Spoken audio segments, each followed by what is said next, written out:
একজন মধ্যবিত্ত পরিবারের মেয়ে।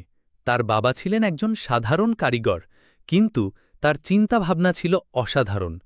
তিনি একটি এমন যন্ত্র তৈরি করতে চেয়েছিলেন যা কৃষকদের ফসল রক্ষায় সাহায্য করবে এবং তাদের জীবনযাত্রার মান উন্নত করবে।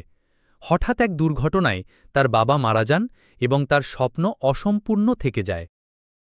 বাবার মৃত্যু যেন আঁচলের জীবনে সব আলো নিভিয়ে দিল।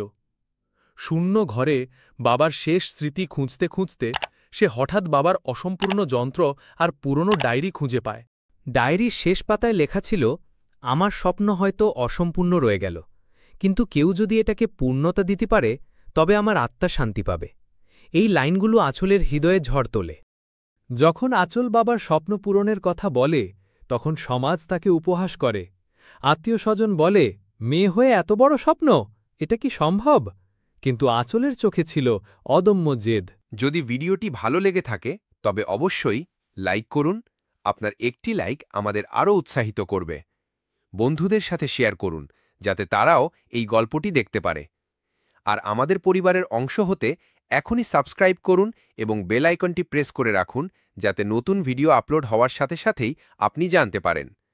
আপনাদের সাপোর্টই আমাদের এগিয়ে যাওয়ার প্রেরণা। ধন্যবাদ। একদিন বাবার পুরনো কর্মশালায় সে খুঁজে পায় এক লুকানো বাক্স। ভিতরে ছিল এক চিঠি, বাবার লেখা, যেখানে লুকানো সূত্র আর এক আশার নাম লেখা ছিল।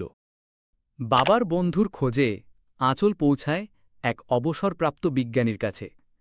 বিজ্ঞানীর চোখে বাবার প্রতি সম্মান আর আঁচলের জন্য মমতা।